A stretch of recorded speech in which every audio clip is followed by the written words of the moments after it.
తరఫున, తెలుగు ప్రజల తరఫున, కేంద్ర ప్రభుత్వం తరఫున హృదయపూర్వకమైనటువంటి శుభాకాంక్షలు.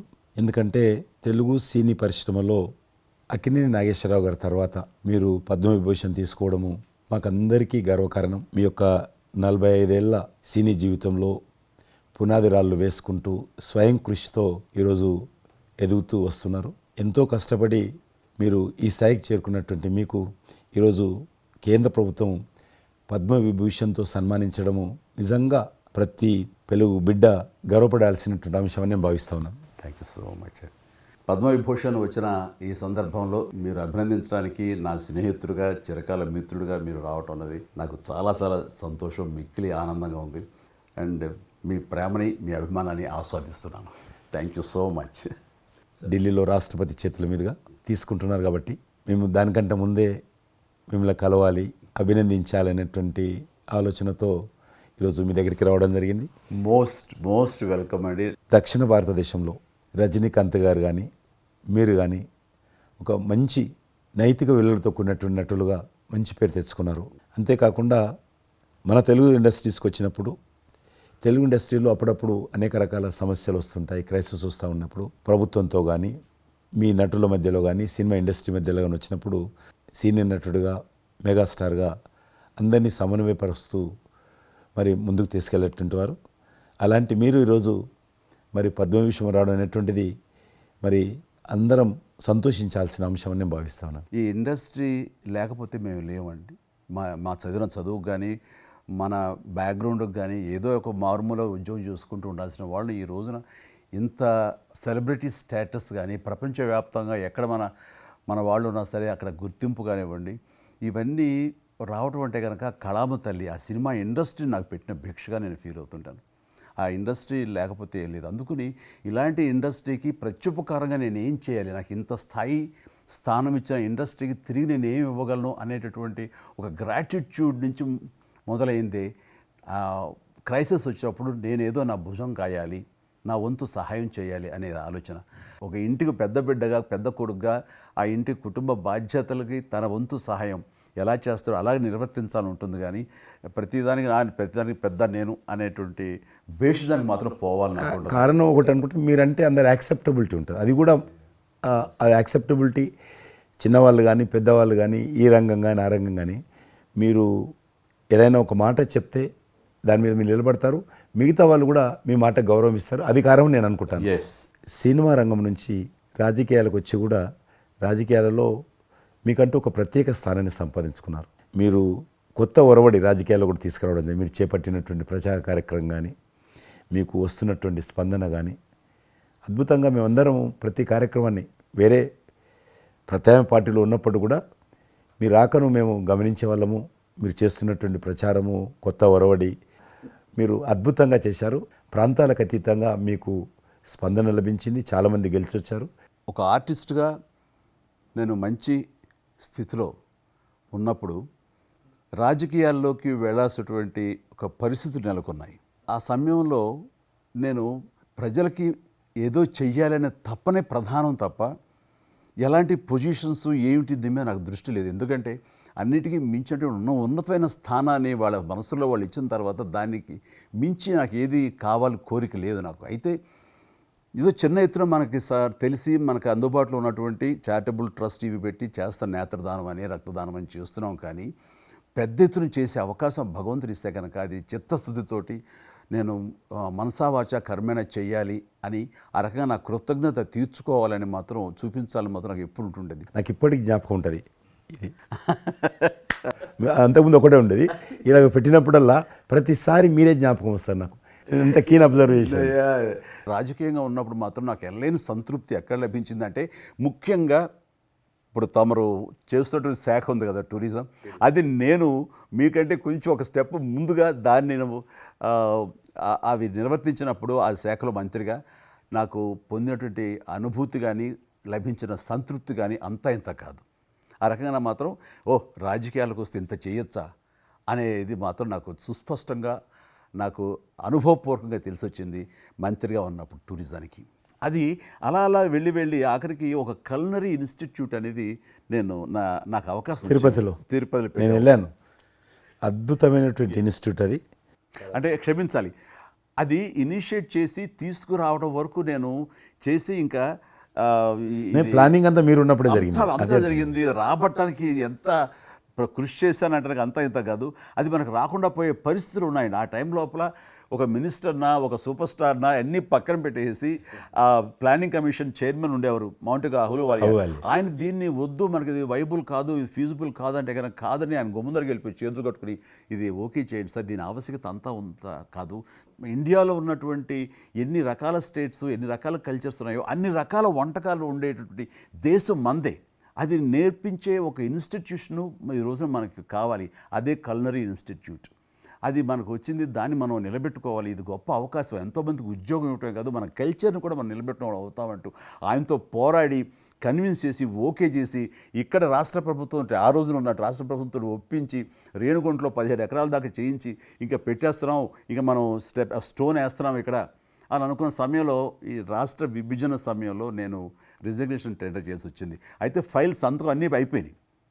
దాని తర్వాత ఇమ్మీడియట్గా వచ్చిన కేంద్ర ప్రభుత్వంగా మీరు దాన్ని ఇంప్లిమెంట్ చేసి ఈరోజు రేణుగుంటలో అది మీరు చాలా అద్భుతంగా ఉన్నదండి. ఇంకా దాన్ని ఈ మధ్యలోనే 2 రోజుల క్రితం ఈ మధ్య నేను మా సెక్రటరీని పంపించాను. మళ్ళీ దాన్ని ఇంకా రిక్రూట్మెంట్ కానీ ఇంకా రీడెవలప్మెంట్ కానీ ఇంకా ఏ రకంగా డెవలప్. ఇప్పుడు ఆల్రెడీ మేము ఎస్వి యూనివర్సిటీతో టైప్ చేసుకుంటున్నాము, టీటీడీ వాళ్ళతో టైప్ చేసుకుంటున్నాము, కొన్ని స్టార్ హోటల్స్తో టైప్ చేసుకుంటున్నాము.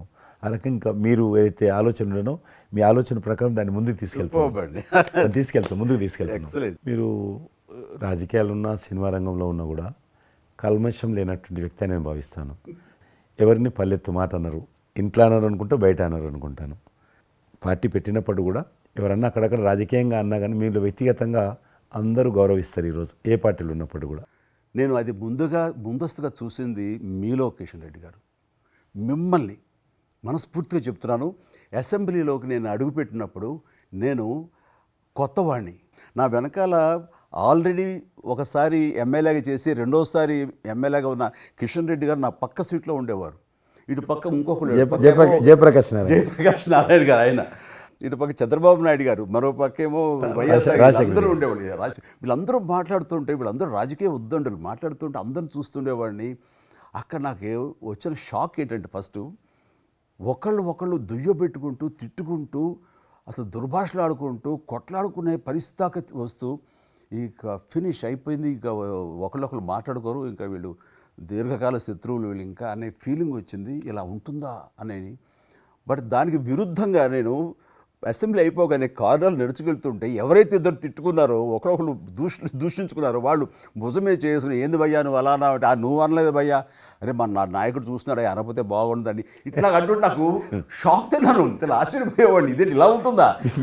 మీ సినిమా ఫీల్డ్ కంటే ఎక్కువ నటులు ఉంటారు, మీ సినిమా ఫీల్డ్ కంటే ఎక్కువ నటులు రాజకీయాల్లో ఉంటారేమో అలా అనిపిస్తుంది నాకు. అక్కడ అలాంటి పరిస్థితుల్లో ఒక నిబద్ధతతోటి ఇష్యూ బేస్డ్గా మాట్లాడుతూ తను అనుకున్నవి నిర్దిష్టంగా చెప్పగలిగేటటువంటి నాయకుల్లో మిమ్మల్ని అబ్జర్వ్ చేశాను. మీరు ఎక్కడ ఎవరిని దుర్భాషలాటం నేను చూడలేదు, ఎవరిని పౌరుషంగా మాట్లాడటం చూడలేదు, ఎవరిని ఎద్దేవా చేయడం రెడిక్యూల్ చేయడం నేను చూడలేదు. మీరు ఎంతసేపు ఇష్యూ బేస్డ్గా మాట్లాడేవాళ్ళు, స్ట్రాంగ్ వాయిస్ చేసుకుని మీరు అనుకున్నది అది ఎంత కరెక్టు, ఎలా అన్యాయం జరుగుతుంది అని ఆ ప్రజలకి మద్దతుగా ప్రజల తరపున నిలబడి మాట్లాడిన నాయకుడుగానే మిమ్మల్ని చూశాను. నేను ఇప్పటికీ అలాగనే ఉన్నాను.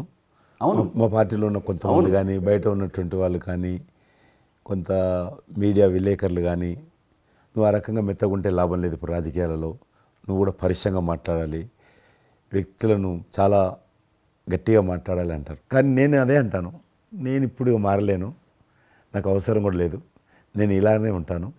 నేను గతంలో ఏ రకమైనటువంటి వాజ్పేయి గారు, లాల్ కృష్ణ అద్వానీ గారు, మా తెలంగాణలో మా వి రామారావు గారు, వెంకయ్యనాయుడు గారు, దత్తాత్రేయ, ఇదంతా నాకు నేర్పారు వాళ్ళు. నేను చిన్నగా ఉన్నప్పుడు నా చేయి పట్టుకొని నడిపారు వాళ్ళు. కాబట్టి నేను ఏ రోజు కూడా చిన్న పొరపాటు చేయకూడదనేటువంటి దాంట్లో ఉన్నాను. నేను ఎప్పుడన్నా రాస్తారోకో చేసేవాళ్ళం. రాస్తారోకే మాకు వి రామారావు గారని సిక్కిం గవర్నర్ ఉండే ఎమ్మెల్సీ, ఆయన వెంటనే ఫోన్ చేసేవాడు.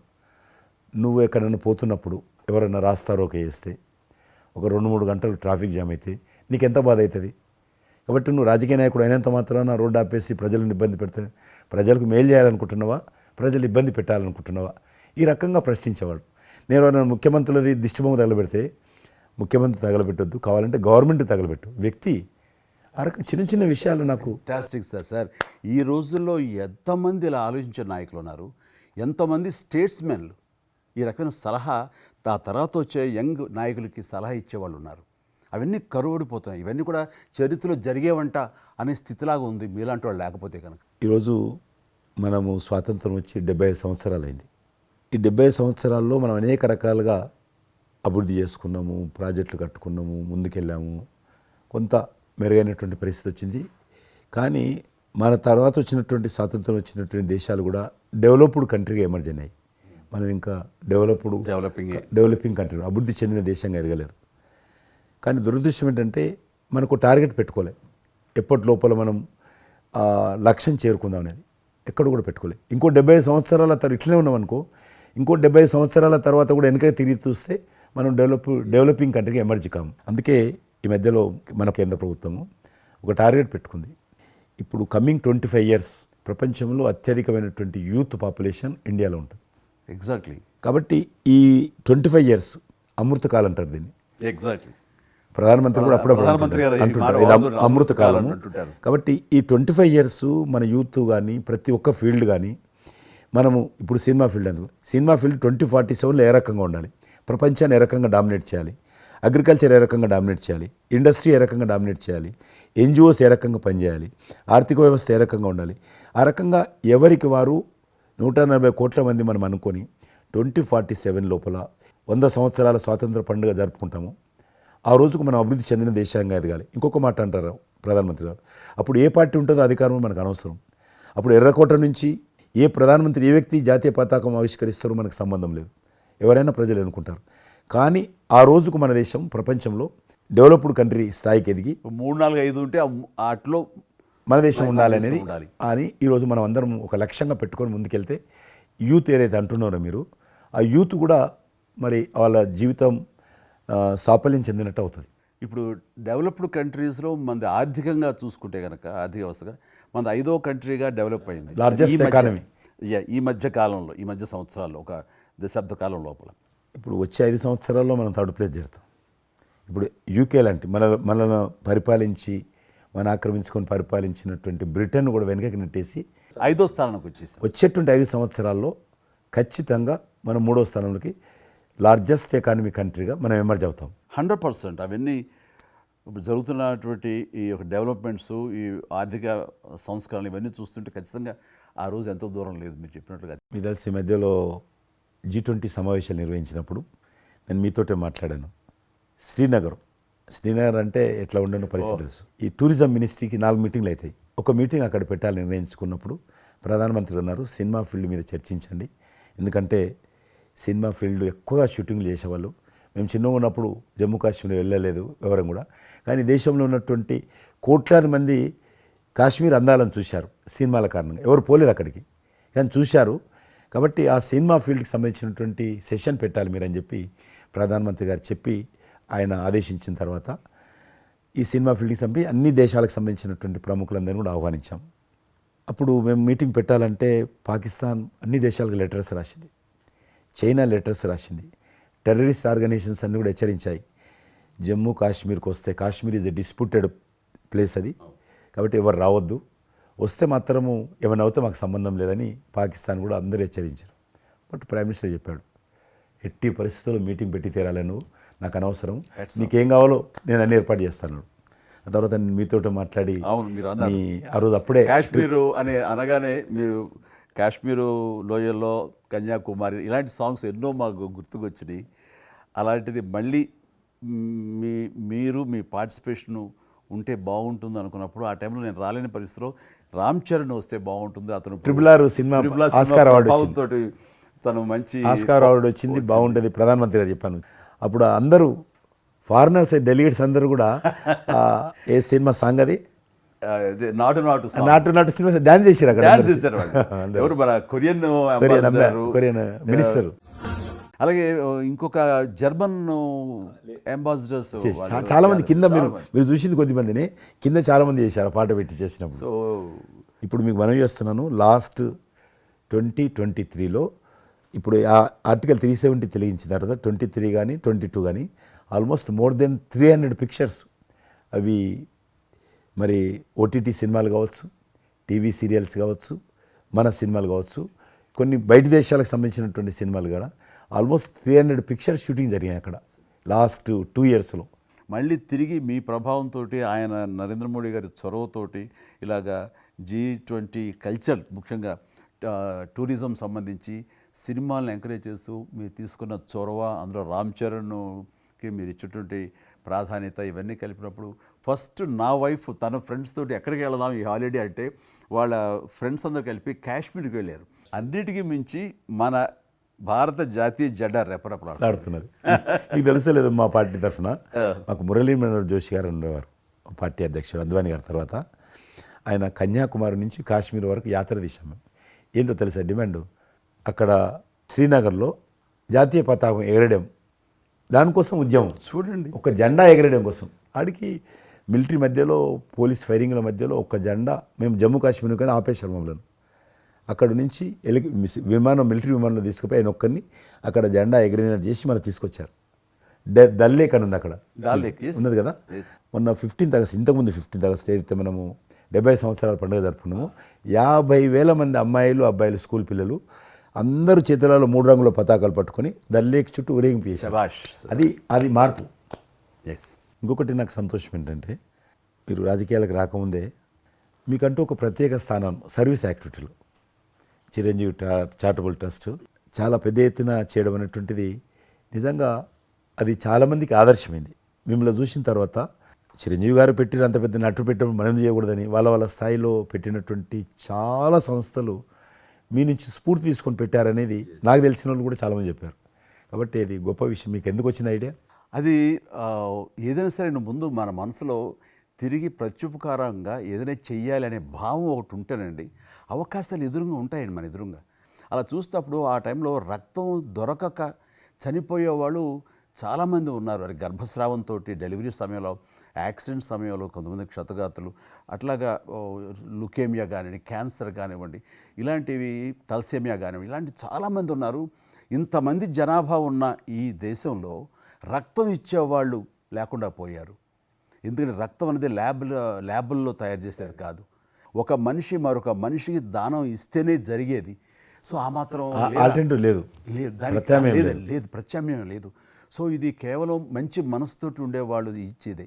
వాళ్ళు మోటివేట్ చేయాలంటూ నేను ఏం చేస్తానంటే, నా ఫ్యాన్స్ని ఫస్ట్ మోటివేట్ చేద్దామని దీని ఆవశ్యకత చెప్పడం కోసంగా షార్ట్ ఫిల్మ్స్ కానివ్వండి, ఎక్కడ పెడితే అక్కడ నేను ఇవ్వటం మొదలుపెట్టేసరికి ఈ రోజున రక్తం ఇవ్వటం కోసంగా ముమ్మరంగా ముందుకు రాగలుగుతున్నారు అంటే దాన్ని ఇనిషియేట్ చేసింది, దానికి ముందస్తుగా దాన్ని మోటివేట్ చేసింది నేను అని చెప్పుకోవడానికి నాకు గొప్ప విషయం అండి. కానీ మీరు ఒక ఉద్యమంలాగా తయారు చేశారు దాన్ని, ఒక మూమెంట్ లాగా తయారు చేసి మిషన్కి hats off to my fans and motivate అయిన ధర్మాత్ములు, మంచి మనసు ఉన్న వాళ్ళు ఎంతోమంది ముందుకు వచ్చారు. వాళ్ళందరికీ కూడా ఈ సందర్భంగా చేతులెత్తి నమస్కరిస్తాను. ఇక్కడ మీ గురించి నేను ఇంకోటి విన్నాను, మీరు ఏదైతే నా సేవా కార్యక్రమాల గురించి మీరు ప్రస్తావించారో అదే సమయంలో నేను కోవిడ్లో కూడా నేను కొంచెం యాక్టివ్గా ఉండి మా కార్మికులకి సంబంధించి 3 నెలల పాటు 4 నెలల పాటు నా మిత్రులని సహకారంతో నేను కొంత అమౌంట్ తోటి సినిమా ఫీల్డ్లో పనిచేస్తున్నటువంటి దాదాపు ఆఫీస్ బాయ్ నుంచి మొదలు పెడితే టెక్నీషియన్స్ వరకు కూడా మీరు చాలా పెద్ద ఎత్తున 4,000 మందికి నేను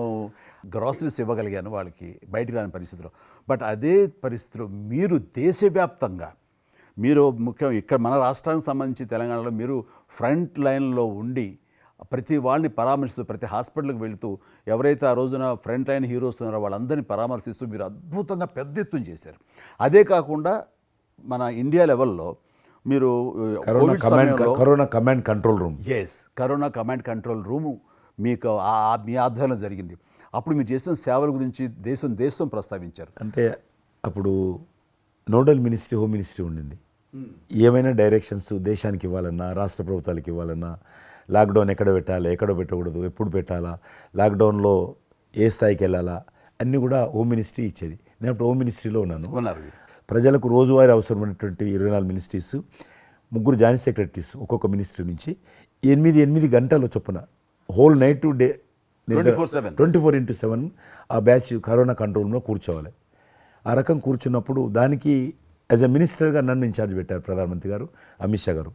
చాలా అద్భుతంగా నేను కూడా ఆల్మోస్ట్ 1.5 మంత్ ఆఫీసులోనే పడుకున్నాను. మిలిటరీ విమానాలలో ఆక్సిజన్ పంపించాను, మీకు తెలుసు. మిలిటరీ విమానాలు చాలా ఒక విమానం ఢిల్లీ నుంచి ఆక్సిజన్ తీసుకొని వస్తే గ్రీన్ ఛానల్ ద్వారా హైదరాబాద్ సికింద్రాబాద్ స్టేషన్ వచ్చేంత వరకు కూడా ఎక్కడ ఆగకపోయేది. అంత నెట్వర్క్ గ్రీన్ ఛానల్ అంటారు. ఆ రకంగా విమానాల ద్వారా నేను గాంధీ హాస్పిటల్కి ఆల్మోస్ట్ 12 సార్లు పోయాను లోపలికి. ఎవరైతే వెంటిలేటర్ మీద పేషెంట్స్ ఉంటారో, నేను బుక్ ఒకటి ప్రింట్ చేశాను. వెంటిలేటర్ మీద పేషెంట్ దగ్గరికి దగ్గరగా మాట్లాడాను. దేవుడి మీద భారం ఇచ్చి తిరిగాను. ఆ రకంగా ఎందుకు వెళ్ళానంటే ఏదో పబ్లిసిటీ కోసం కాదు. డాక్టర్లు పనిచేస్తున్నారు, ఆడ నర్సులు పనిచేస్తున్నారు, మోరల్ సపోర్ట్ ఇవ్వడం కోసం. ఆడ శానిటేషన్ సిబ్బంది పనిచేస్తారు, క్లీన్ చేయడం. వాళ్ళు పనిచేస్తున్నప్పుడు మనం వాళ్ళని గాలి కొదిలేసి మీరు పని చేయండి, మేము రాజకీయ నాయకులము, మేము ఇళ్ళల్లో ఉంటాము, మేము రాము అని కూడా దాన్ని బట్టి నేను లోకల్గా ప్రజాప్రతినిధిని, ఎంపీని అని చెప్పి మా ఇంట్లో భయపడుతున్నా, అందరూ భయపడుతున్నా. ప్రెస్ వాళ్ళందరూ వచ్చేవాళ్ళు. ప్రెస్ వాళ్ళందరినీ గేట్ కాడ, బయట మెయిన్ గేట్ కాడ ఆపాడు. ఇక నేను పోయేవాడిని, మొత్తం చూసేవాడిని. ఆ సూపరింటెండెంట్ కూడా నాతో పాటు లోపలికి వచ్చేవాడు ధైర్యం చేసి నేను వెళ్ళినప్పుడు. ఆ రకంగా పూజారులు ఉంటారు దేవాలయాలలో. పూజారులు కూడా చాలా పేదవాళ్ళు ఉంటారు, మీకు తెలుసు. వాళ్ళకు దేవాలయాన్ని క్లోజ్ అయినాయి కదా. ఆ టైంలో పూజారులు అందరికీ గ్రాసరీస్ పంపించడము, మీలాంటి వాళ్ళ దగ్గర, పెద్దవాళ్ళ దగ్గర సాయం తీసుకొని మా కార్యకర్తలకు పంపించడము, పోలీస్ స్టేషన్లో పోలీసుకు పంపించడము, హోంగార్డ్స్ పంపించడము. ఈ రకంగా నేను కూడా కొద్దిగా గొప్ప చేశాను. ఇక్కడ మా వాళ్ళతోటి కలిసి నా కాన్స్టిట్యున్సీ చూసి ఈవెన్ నా పార్టీలో ఉన్నటువంటి, నాకు పనిచేసినటువంటి పేద కుటుంబాల కార్యకర్తలకు కూడా గ్రాసరీస్ పంపించాను నేను. ఆ రకంగా కూడా వర్కౌట్ చేశాను. మీ కుటుంబంలో కూడా చాలామంది మీకు బంధువులు సినిమాలు వచ్చారు. అందులో ఇద్దరు ప్రముఖంగా, మీ అబ్బాయి చరణ్ గారు కావచ్చు, మీ సోదరుడు పవన్ కళ్యాణ్ గారు కావచ్చు. వాళ్ళిద్దరిట్లో మీకు నచ్చిన సినిమా ఏముంటుంది?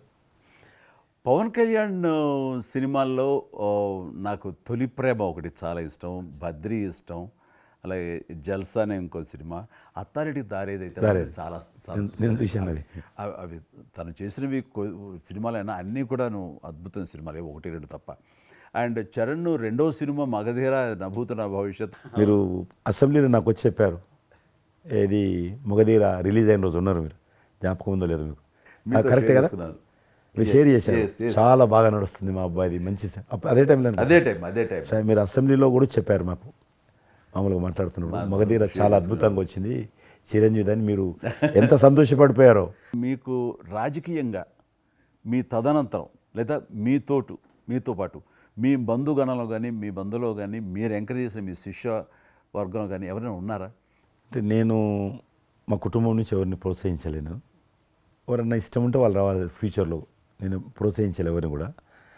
నాకు పార్టీలో గ్రూప్ అంటూ లేదు, అందరూ పార్టీ కార్యకర్తలందరూ నా గ్రూపే, పార్టీయే నా జెండా. ఆ రకంగా నేను ఎవరిని వ్యక్తిగతంగా నా మనిషిని ప్రోత్సహించుకోవడము, లేకపోతే మా కుటుంబ సభ్యులను ప్రోత్సహించడం అనేటువంటిది, ఎవరైనా రాజకీయాలు అంటే వాళ్ళ స్వేచ్ఛ, మనం బలవంతంగా తీసుకొచ్చి నిలబెట్టారు అనేది నేను జనాలు కూడా అనుకోలేదు ఇప్పటివరకు అయితే.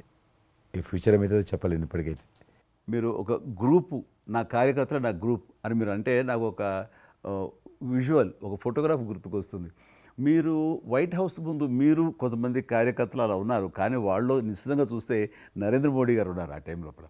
మీకు అప్పటి నుంచి కూడా నరేంద్ర మోడీ గారితో సత్సంబంధాలు ఉండేవా? అద్వానీ గారు ప్రెసిడెంట్ ఉన్నప్పుడు 1994లో నేను అప్పుడు యూత్ వింగ్లో పనిచేస్తున్నాను. American council of young political leaders, అది యుఎస్ గవర్నమెంట్ ఏజెన్సీ. వాళ్ళు ఏం చేసేవాళ్ళంటే కొన్ని ముఖ్యమైనటువంటి దేశాల నుంచి అప్పుడప్పుడు యూత్ డెలిగేషన్, పొలిటికల్ పార్టీకి సంబంధించినటువంటి యూత్ డెలిగేషన్, యంగ్ లీడర్స్ అంటారు, యంగ్ లీడర్స్ని పిలిచి మా దేశం ఏ రకంగా అభివృద్ధి చెందుతుందో మీరందరూ చూసి మీరు మీ దేశాల్లో మాకు దేశం గురించి ప్రచారం చేయాలి, వాళ్ళ కాన్సెప్ట్ అది. అద్వానీ గారు 3 సెలెక్ట్ చేశారు. నన్ను హైదరాబాద్ నుంచి, తెలంగాణ ఉమ్మడి రాష్ట్రం ఆంధ్రప్రదేశ్ నుంచి, కర్ణాటక నుంచి అనంత్ కుమార్ అని చనిపోయారు, మినిస్టర్ ఉండేవాడు, సివిల్ ఏవియేషన్ మినిస్టర్ ఉండేవాడు, కల్చర్ మినిస్టర్, ఆయన చనిపోయారు మధ్యలోనే. అక్కడ గుజరాత్లో ఆర్గని పార్టీకి సెక్రటరీ ఉండేవాడు నరేంద్ర మోడీ గారు, అప్పుడు మినిస్టర్ కాదు ఇంకా మా 3 సెలెక్ట్ చేసి ఢిల్లీకి పిలిచి ఇట్లా మీరు పార్టీ తరఫున పోవాలి అని చెప్పి, నన్ను కూడా నువ్వు పోవాలన్నప్పుడు నాకు పాస్పోర్ట్ లేదు, నాకు చాలా చిన్న ఏజీ, ఫ్లైట్లో మొదటిసారి పోయినా నేను, తొందర రమ్మంటే మా పార్టీ ఫ్లైట్ టికెట్ ఇస్తే పోయాను. మాట్లాడినాక వారు చెప్పారు మీరు 3 కూర్చున్నాక ఇంటి ముందోటి కటింగ్ షాప్ ఉంది, నరేంద్ర మోడీ గారి గడ్డ ఉంది, నాకు గడ్డ ఉంది, చిన్నోని. మీరు ఇద్దరు క్లీన్ షేవింగ్ చేసుకురా అన్నాడు. నరేంద్ర మోడీ ఇంటి మా అమ్మ పోయిన క్లీన్ నాకు చూపించాలండి మళ్ళీ వచ్చి. మళ్ళీ పోయి క్లీన్ షేవింగ్ చేసుకొని నరేంద్ర మోడీ గారు మేము ఇద్దరం, ఎందుకనంటే అయినా మీరు పార్టీ రిప్రజెంట్ చేయడం లేదు, మీరు ఇండియాని రిప్రజెంట్ చేస్తున్నారు, టైంకి రావాలా, టైం పోవాలని చెప్పి మమ్మల్ని పంపించిన తర్వాత నరేంద్ర మోడీ గారు మీరు చూడండి ఆ ఫోటోలో ఆయన సంఖ్య ఒక బ్యాగ్ ఉంటుంది. ఆ బ్యాగులో పుస్తకము పెన్ ఉంటుంది. మేము రాజులాగా పుస్తకం లేదు, పెన్ లేదు, మేము పోతుంటే అందులో భాగంగానే వైట్ హౌస్ లోపల రాణించేవాళ్ళు చాలా దూరంకి వెళ్ళి, కానీ చూపించేవాళ్ళు బయట ఉండే కొంత అమెరికా ఇది వైట్ హౌస్ అక్కడ కనిపిస్తుంది, అందులో అది ప్రెసిడెంట్ రూము, ఇక్కడ కనిపిస్తుంది కిచెను, ఇది కాన్ఫరెన్స్ హాలు. బయట నుంచి అందరు చెప్పేటప్పుడు చాలామంది ఉండేవాళ్ళు. అదే నేను చూసి గైడర్స్ టూరిస్ట్ గైడ్స్ ఉంటారు కదా, వాళ్ళు చాలామంది అక్కడ పోతే చెప్పేవాళ్ళు. ఆ రకంగా అక్కడ దిగినటువంటి ఫోటో అది. ఎందుకు రిలీజ్ చేశానంటే ప్రధానమంత్రి గారు అయిన తర్వాత నాకు ఫోన్ చేశాడు, కిషన్ ఏమన్నా మీ దగ్గర ఫోటోలు ఉన్నాయా? ఆయన దగ్గర లేవు పాపం. ఓకే, నాకు ఫోన్ చేశాడు. నేను ఎమ్మెల్యే క్వార్టర్స్లో అవన్నీ ఫోటోలు తీసినాక ఇంత కట్ట ఉండే కానీ అన్నీ అంటుకొని ఒకటి మనకు తెలియదు కదా, మొత్తం పాడిపోయినాయి. 8 ఫోటోలు దొరికినాయి. అందులో ఏదో ఒకటి దొరికింది, బోటు థమ్స్అప్ తాగుతూ, అప్పుడు థమ్స్అప్ తాగొద్దని కూడా తెలియదు, ఇది మల్టీనేషనల్ కంపెనీ అటువంటి ఏం లేదు అప్పుడు.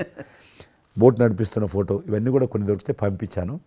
ఆయన ఏ వైట్ హౌస్ ముందు అయితే నేను ఫోటో దిగాను గేట్ కాడ, ఈరోజు అదే వైట్ హౌస్ ఆహ్వానం మేరకు వైట్ హౌస్ లోపలికి వెళ్తున్నానని ఆ ఫోటో రిలీజ్ చేశాడు. Excellent experience. ప్రైమ్ మినిస్టర్ ఆ ఫోటో అప్పుడు బయటకు ఆ ఫోటో బయటకు వచ్చింది. ఆ రోజు ప్రైమ్ మినిస్టర్ గారు అయిన తర్వాత అమెరికాకి వెళ్తున్న రోజు రిలీజ్ చేసిన ఫోటో అది. మీరు మాకు ఒక మాట ఇచ్చారు, మీరు మన ఆఫీస్ ఏదైతుందో టూరిజం ఆఫీసు ఢిల్లీలో నేను వస్తాను, మన ఇద్దరం ఒకసారి ఎందామని అన్నారు. కానీ మీ ఒత్తిడి కారణంగా మన ఒత్తిడి కారణంగా జరగలేదు. ఇంకా అది రేపు ఎలక్షన్స్ తర్వాత మళ్ళీ అది చెప్పలేము కాబట్టి అది నేను చెప్తున్నాను, మీరు అక్కడే ఉంటాను, వస్తాను. అది కాకుండా మీరు నాకు ఇంకా జ్ఞాపకం, ఆఫీస్లో ఉన్నప్పుడు నాకు గర్వం ఫీల్ అవుతాను. ఎందుకంటే మీరు పెట్టిపోయినటువంటి ఫోటోలు, ఇండియాకి సంబంధించినటువంటి టూరిజం డెస్టినేషన్ యొక్క ఫోటోస్ ఏవైతున్నాయో అవి ఇంకా ఆ రకంగానే ఉన్నాయి. నేను అడిగిన ఎవరు పెట్టారంటే చిరంజీవి గారు పెట్టారంటారు. డ్రైవర్ కూడా మీకైతే డ్రైవర్ ఉండను, అతను ఇప్పుడు నా దగ్గర ఉన్నాడు, రణధీర్.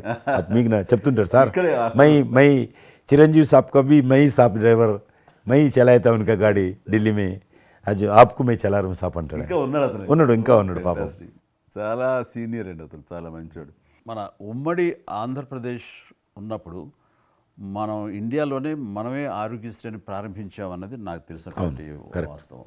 ఆ తర్వాత మిగతా రాష్ట్రాలు కూడా వ్యాపించింది అనేది చాలా ఇది. అలాంటి ఆరోగ్యశ్రీకి కిషన్ రెడ్డి గారే ఆద్యులు, అంకురార్పణ చేసిన వాళ్ళు అని బయట బాగా వినికిడి ఉంది. ఆ తర్వాత ప్రభుత్వాలు పికప్ చేసాయి. అది ఎందుకు, ఎలాగా, అది మీరు ఎట్లా ఇనిషియేట్ చేశారు ఆరోగ్యశ్రీ అనేది? 2004 నేను ఎమ్మెల్యే అయినప్పుడు పేరున్న మందకృష్ణ మాదిక్ గారు, ఆయన వాళ్ళకి సంబంధించినటువంటి ఎస్సీ వర్గీకరణ మీద పోరాటం చేస్తూనే సామాజిక సమస్యల మీద కూడా పోరాటం చేసేవారు. దివ్యాంగులకు పెన్షన్ పెంచాలని ఆయన తిరుగుతున్నప్పుడు ఈ అనేక జిల్లాలలో గుండె జబ్బులు ఉన్నటువంటి పిల్లలు జన్మించేవాళ్ళు. వాళ్ళకు ఆ రోజు ఒక ఆపరేషన్ చేయాలంటే 10 లక్షలు, 12 లక్షలు, 13 లక్షలు అయ్యేది. పేదవాళ్ళకి అది అవకాశం ఉండేది కాదు. చాలామంది చనిపోయేవాళ్ళు కూడా. అప్పుడు రాజశేఖర రెడ్డి గారు ముఖ్యమంత్రిగా ఉన్నారు. మేము ట్యాంక్ బండ్ కింద అంబేద్కర్ భవన్ ఉంది, అక్కడ మీటింగ్ పెట్టుకున్నాము. ఒక 3000 మంది పసిపిల్లలు వాళ్ళ తల్లిదండ్రులు వచ్చారు. మీటింగ్ అయినాక ఆ మీటింగ్లోనే ఒక అబ్బాయి చనిపోయాడు. ఇప్పుడు ఏం చేయాలి? సేమ్ అబ్బాయి అంతే వచ్చాడు, చిన్న పసిబాబు అందే వచ్చాడు, అబ్బాయి చనిపోయాడు. మేము ఏం చేసినాం, నేను మందకృష్ణ గారు కలిసి, నేను కూడా ఉద్యమానికి వెళ్ళాను. ఆ అబ్బాయి డెడ్ బాడీ పట్టుకొని అంబేద్కర్ ట్యాంక్ బండ్ నుంచి అంబేద్కర్ విగ్రహం దగ్గరకు వచ్చాం. మాతో పాటు ఆ పసిపిల్లలందరినీ తీసుకొచ్చాం, 3000 మంది పసిపిల్లలు. అంబేద్కర్ ట్యాంక్ బండ్ దగ్గర అంబేద్కర్ విగ్రహం మొత్తం ఆ పిల్లలు వాళ్ళ తల్లిదండ్రులు కూర్చున్నాం, డెడ్ బాడీ పెట్టుకొని కూర్చున్నాం. ఎట్టి పరిస్థితుల్లో రాష్ట్ర ప్రభుత్వము అందరికీ కూడా ఉచితంగా చిన్నపిల్లలందరూ కూడా ఆపరేషన్ చేయించాలి, ప్రైవేట్ హాస్పిటల్లో కానీ ఎక్కడైనా వాళ్ళ ఇష్టం చేయించాలి, వీళ్ళ ప్రాణాలు కాపాడాలని డిమాండ్ తోటి కూర్చున్నాం. 11 గంటలకు కూర్చున్న తర్వాత రాజశేఖర రెడ్డి గారు దురదృష్టం ఆ రోజు ఢిల్లీకి వెళ్ళిపోయాడు, ఢిల్లీలో ఉన్నాడు. బట్ ఢిల్లీ నుంచే ఫోన్లో మాట్లాడాను నేను తర్వాత ఆలోచిస్తాం, మీరు అట్లా చేయొద్దు. ఎందుకంటే మమ్మల్ని లాఠీ చేయడానికి వీలేదు, పసిపిల్లలు, గుండె జబ్బులు ఉన్న పిల్లలు, మమ్మల్ని నెట్టేయడానికి వీలేదు పోలీసులు కూడా విచిత్రమైన పరిస్థితి, ఆందోళన, ఉద్యమం చేస్తున్నాం మేము, చాలా డెడ్ బాడీ పెట్టుకొని ఉన్నాం. ఏం చేయాలో పోలీసులకు తోచది. ముఖ్యమంత్రి గారు అన్నప్పుడు రాజశేఖర్ గారు మా మెడ మీద కత్తి పెట్టి మీరు ఈ రకంగా దబాయిస్తున్నారు, ఏమని అనుకోండి సార్, మీరు కృష్ణ గారు చాలా గట్టిగా ఉన్నారు, ఏమని అనుకోండి, మీరు ఎట్టి పరిస్థితుల్లో ఇది చేయాలని చెప్పి మేమిద్దరం కదలలే. రాత్రి ఆల్మోస్ట్ 10 o'clock మళ్ళీ ముఖ్యమంత్రి గారు ఫోన్ చేసి మీరు మాట చెప్పడం కాదు, ఆర్డర్ రావాలను. వీళ్ళందరికీ ఫస్ట్ మేము రాష్ట్ర ప్రభుత్వం తరఫున గుండె జబ్బులు ఉన్నటువంటి పిల్లలందరికీ ఎంత డబ్బు అయినా ఖర్చు అయినా సరే మేము ఆపరేషన్ చేయిస్తానని చెప్పి ఢిల్లీ నుంచి మాట ఇచ్చి ఆర్డర్ తీసి మా చేతులు పెట్టినాక మేము పిల్లలందరినీ తీసుకొని వెళ్ళిపోయినాం. ఫస్ట్ పిల్లలు వాళ్ళ తల్లిదండ్రులు. ఆ తర్వాత మళ్ళీ ముఖ్యమంత్రి గారు వచ్చిన తర్వాత మళ్ళీ మీటింగ్ పిలిచాడు మమ్మల్ని. పిలిచి ఈ రకంగా చేయడం తప్పు, మీరు నన్ను బెదిరించారు, బ్లాక్మెయిల్ చేశారు, ఆర్డర్ చేశారు, ఏమని అనుకోసారి మేము పిల్లల ప్రాణాలు కాపాడడం కోసం చేసాం తప్ప మీకు వ్యతిరేకంగా కాదు, ఇంకొకరు కాదు.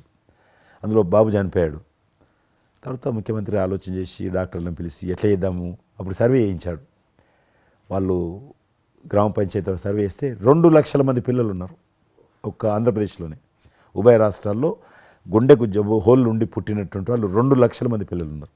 ఇంతమందికి నేను ఎట్లా చేస్తా అది ఇదని మళ్ళీ సర్వే వచ్చిన తర్వాత వెరిఫికేషన్ వచ్చిన లిస్ట్ తీశాడు, అంచనా వచ్చిన తర్వాత అప్పుడు ఆయన ఇన్సూరెన్స్ ఏదైనా చేద్దామా అని, ఆయన డాక్టర్ కదా ఒరిజినల్గా, ఆయన డాక్టర్ వృత్తి చదువుకున్నది MBBS అయినా, ఆయనకి ఈ విషయం బాగా తెలుసు కాబట్టి ఏం చేద్దామని ఆలోచన చేసి అప్పుడు ఇన్సూరెన్స్ పథకం ఆ పిల్లల కారణంగా, గుండె జబ్బులు ఉన్నటువంటి పిల్లల కారణంగా ఆ 2 లక్షల మందికి పిల్లలు ఇన్సూరెన్స్ చేయాలన్న వచ్చినటువంటి ఆలోచనే ఈ ఆరోగ్యశ్రీ పథకం. అలా మీరు ఇనిషియేట్ చేసినటువంటి ఈ ఆరోగ్యశ్రీ కానివ్వండి, ఇది నిజంగా ఇలాంటి సామాజిక స్పృహ అనేది రాజకీయంగా ఆలోచిస్తే వచ్చేది కాదండి. ఇది మానవతా విలువలతోటి మానవత్వంతో ఆలోచించారు కాబట్టి ఈ రోజున అది సఫలీకృతం కాగలిగింది. భారతదేశంలోనే అది ఒక అందరూ ఆచరించేటువంటి గొప్ప పథకం అయింది. అది ఎంతమంది లబ్ధి పొందుతారో వాళ్ళందరూ బ్లెస్సింగ్స్ మీకు ఉండాలి. అసెంబ్లీలో ఉండగా నాకు ఒక రిప్రజెంటేషన్ ఇచ్చారు. ఈ హోమ్ గార్డ్స్ గురించి మీరు తీసుకున్న ఆహ్వానించిన మీరు పడ్డ తపన కానీ అంతా ఇంత కాదు. అండ్ అది మీరు ఈ రోజున వాళ్ళకి ఏదైనా లబ్ధి చేకూరిందంటే దానికి కూడా నాంది పలికిన వాడు కిషన్ రెడ్డి గారు. 3,000 జీతం ఉండే సార్ వాళ్ళకు కుటుంబము. వాళ్ళు 12 గంటలు 13 గంటలు 14 గంటలు ఇప్పుడు ట్రాఫిక్ చేస్తుంటారు కదా, వాళ్ళు 12 గంటలు దుమ్ము ధూళి ఎండలో వాళ్ళు ఇట్లా ఏలు పెడితే మొత్తం మన చేయి నల్లగవుతుంది, అంత మట్టి కాలుష్యంతో ఉంటారు వాళ్ళు. రోజు వాళ్ళు ఇచ్చే బట్టలు తెల్ల షర్ట్ వేసుకోవాలి, వాళ్ళు కాకి ప్యాంట్ వేసుకోవాలి. ఉదయం వేసుకునే షర్టు 2 గంటలలో కలర్ మారిపోతుంది. మనం ఇచ్చేటువంటి 3,000 రూపాయలు అలా డ్రెస్ ఉతకడానికే సరిపోతుండే. అందుకే కిషన్ రెడ్డి గారు మీరంటే ఎందుకు గౌరవం అంటే, మీరు రాజకీయ లబ్ధి గురించి ఎప్పుడు చూసేవాళ్ళు కాదు, మీ కాన్స్టిట్యున్సీకే పరిమితమైన మీరు ఎప్పుడు కాదు, విస్తృతంగా అందరికీ లబ్ధి చేకూరే విధంగా తీసుకున్నారు. కాబట్టి అలాంటి మీకు ఆ బలం, మీ వాయిస్కి ఆ స్ట్రెంగ్త్ అలాగా, ఎందుకంటే మీ ఆశయంలో ప్యూరిటీ ఉంది, మీ ఆశయంలో చిత్తశుద్ధి ఉంది మీ ఆచరణలో. కాబట్టి మీలాంటి నాయకుల వల్లనే అవుతుంది ఏదైనా సరే. జనవరి 22 నాడు నేను టీవీలో చూశాను, మీరు అయోధ్యలో రామమందిర నిర్మాణంలో మీ దగ్గర కెమెరాలు పెట్టడము, మీరు కామెంట్ చెప్పడము, మిమ్మల్ని పిలవడము, మీరు పోవడము, మీరు ఆ రోజు టీవీలో దేశమంతా అన్ని టీవీలు మాట్లాడాయి. మీకు మీరు ఏ రకంగా ఫీల్ అనిపించింది మీకు? అది హనుమాన్ని ప్రార్థించే ఆయన మా కులదైవంగా చూసిన మాకు రామచంద్రుడు ఆ నామమే మాకు ఒక రకమైన గొప్ప స్ఫూర్తి మాకు. అలాంటి రాముడు మమ్మల్ని ఆహ్వానించినట్టుగా అనిపించిందండి. అది అక్కడ 500 సంవత్సరాలుగా ఎన్నో అక్కడ ఉన్నటువంటి ప్రాబ్లం అనేది అది సునాయాసంగా చేయటం అన్నది అది ఆయన వల్లనే అయ్యింది, నరేంద్ర మోడీ గారు తలుచుకోబట్టి అయ్యింది అనేది. అలాంటి దానికి మేము ఆహ్వానించబడటం అనేది అది మేము చేసుకున్న అదృష్టం, మా పుణ్యం. చాలామంది అందరము భయపడ్డాం ఏమైపోతుందో, దేశంలో గొడవలు అయితే మత కళాలు జరుగుతుందేమో. కానీ అదృశ్యం ఏంటంటే ముస్లింలు కూడా చాలామంది సానుకూలంగా. ఇక్కడ నేను ఒక విషయం చెప్పాలి. నేను రామ మందిరం నుంచి నా హోటల్ ఉంది అక్కడ, ఆ హోటల్కి వెళ్ళడానికి నేను కారు హైర్ చేసుకున్నాను మా ఫ్యామిలీ. అది ముస్లిం డ్రైవర్. సో ఈ రోజున ఇంత కాంట్రవర్షియల్ ఈ ప్లేస్లో ఈ రోజున టెంపుల్ కట్టడంపై మీరందరూ ఎక్కడో కొంత అసంతృప్తి ఉండుంటారు కదంటే, కాదండి, ఈ రోజు నుంచి మా టెన్షన్ రిలీవ్ అయిపోయింది, కరెక్ట్. మేము చాలా రక్షణతో ఉన్నాం అన్న ఫీలింగ్ ఉంది. ఎంత హిందూ కాన్వర్జేషన్ అండి. ఇక్కడ 144 సెక్షన్ ప్రివేల్ అవుతూ ఏ రోజున ఏం గొడవలు జరుగుతాయి, ఎక్కడి నుంచి ఏ ఘర్షణలు జరుగుతాయి, స్కూల్కి వెళ్ళి మా బిడ్డలు వస్తారా వెళ్తారా అనే టెన్షన్లో ఉండేవాళ్ళం మేమంతా. అండ్ అలాంటి ఘర్షణలో వాళ్ళు ముస్లిమ్సా లేకపోతే హిందూస్ అని ఏం చూడరు కదండి, ఎవరు అందరూ సఫరర్సే. అలాంటి పరిస్థితులు ఇప్పుడు నెలకొన్న సమయంలో ఎలాంటి గొడవలు లేకుండా ముందు ఒక నిర్ణయం తీసేసుకున్నారు. ఎస్, రామ మందిరం వెల్ కట్టేసారు, అయిపోయింది. ఇక్కడి నుంచి లిఫ్ట్ చేసేసారు 144 సెక్షన్, ఇంకేం లేదు, అన్నీ సజావుగా సాగిపోతాయంటే మాకు సెక్యూర్డ్ ఫీలింగ్ వచ్చింది, మా బిడ్డలకు రక్షణగా ఉంది, మాకు ఇంకేమీ కాదన్న భరోసా వచ్చింది మాకు. వీఆర్ సో హ్యాపీ అని ఒక ముస్లిం సోదరుడు అన్నారు. ఇప్పుడు అదే మీరు ప్రస్తావిస్తున్నారు. ఇప్పుడు చాలామంది ముస్లిమ్స్ వెళ్తున్నారు చూడడానికి, దర్శనం చేసుకోవడానికి. ఒక అమ్మాయి అయితే బాంబే నుంచి నడుచుకుంటూ వచ్చింది, 22nd చేరుకుంది అక్కడ అమ్మాయి. ఓకే, నేను ఉన్నాను వెనకనే ధైర్యాన్ని ఇచ్చేటువంటి మన ప్రధాని గారు, ఈ భారత ప్రభుత్వం, ఇవన్నీ కలిపి దోహదపడ్డాయి.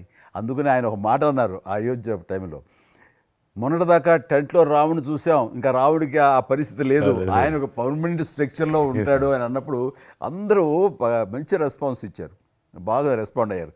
అట్లాగా ఈ రోజున ఆయన తీసుకున్న ప్రతి కార్యక్రమం కూడాను ఒక మత సామరస్యాన్ని సూచిస్తుంది. దానికి నేను ఒక్క విషయం కూడా చెప్తాను, మీరు చెప్పారు కదా, నేను ఎలక్షన్ ప్రచారానికి 2019లో కానీ అంత ముందుగానే వెళ్ళేవాడిని.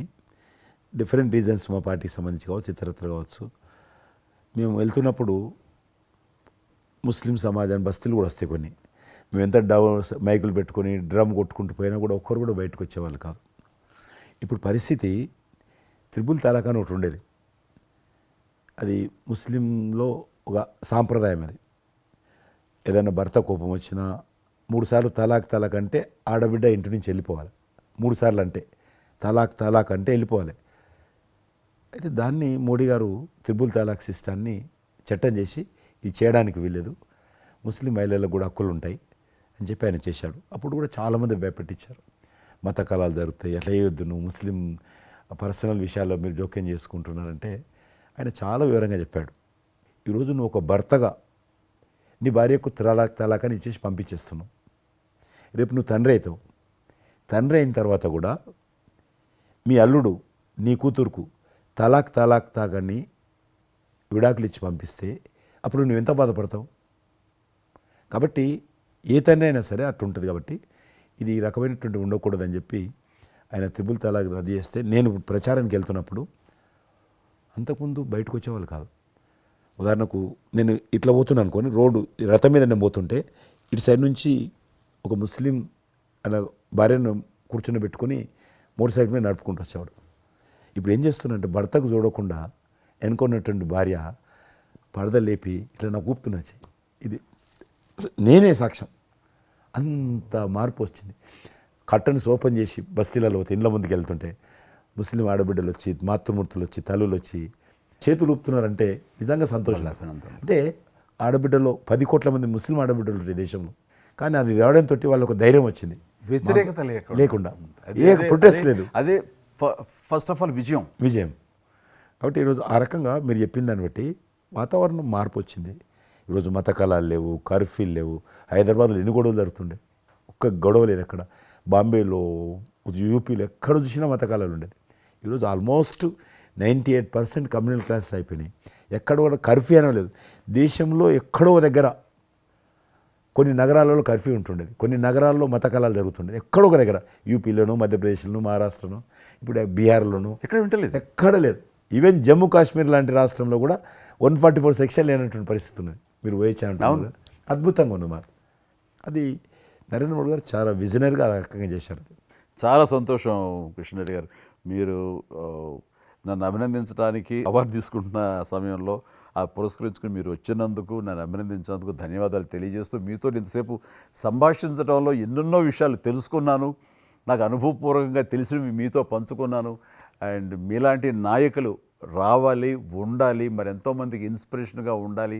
మీ ఆశయాలు, మీ ఆచరణలు, మీ సమస్య పరిష్కార మార్గాలు, అలాగే మీ నాయకుల యొక్క ఆయన ఆశయాలు, ఆయన యొక్క మార్గదర్శకంగా మీ ముందుండి మిమ్మల్ని ముందు నడిపించే విధంగా, తద్వారా అందరూ కలిసి భారతదేశాన్ని మీరు చెప్తున్నట్టుగా అభివృద్ధి చెందిన దేశాల్లో ఒక దేశంగా పెట్టే స్థితికి మనం వెళ్ళాలనే ఆశాభావం మీ అందరితో పాటు నాకు ఉంది. అండ్ మరొకసారి మీకు ధన్యవాదాలు. తప్పకుండా మీరు జీవితంలో ఇంకా మరెన్నో మెట్లెక్కాలి, ఇంకా మీకు మంచి భవిష్యత్తు ఉంది. ఇటు సినిమా రంగానికి సేవ చేయాలి, అటు సమాజంలో కూడా సేవ చేసేటువంటి అనేక రకాల, సమాజం అంటే ఒక రాజకీయాలే కాదు, అనేక రకాలుగా మీరు చేస్తూ ఉన్నారు ఇప్పటికీ. కాబట్టి రేపు భగవంతుడు ఏం చేస్తారు ఎవరి చేతుల్లో లేదు. కాబట్టి మీరు నిండా నూరేళ్ళు ఉండి ఈ దేశానికి, ఈ ప్రజలకు సేవ చేయాలని నేను మనస్ఫూర్తిగా కోరుకుంటూ మరొకసారి పద్మవిభూషణ్ అందుకుంటున్న సందర్భంగా మీరు నా హృదయపూర్వకమైనటువంటి శుభాకాంక్షలు. Thank you. అలాగే మీకు ఈ ఎన్నికలు విజయవంతం కావాలని మనస్ఫూర్తిగా కోరుకుంటూ, ఖచ్చితంగా మీరు మళ్ళీ ఏ మినిస్ట్రీలో ఉంటారో, ఎక్కడ ఉంటారో అనేది నాకు మన చేతుల్లో లేదు. తెలుస్తుంది. అండ్ వచ్చి మిమ్మల్ని అలా కలుస్తాను నేను ఇచ్చిన మాట ప్రకారం. ఆల్ ద వెరీ బెస్ట్ అండి. Good luck.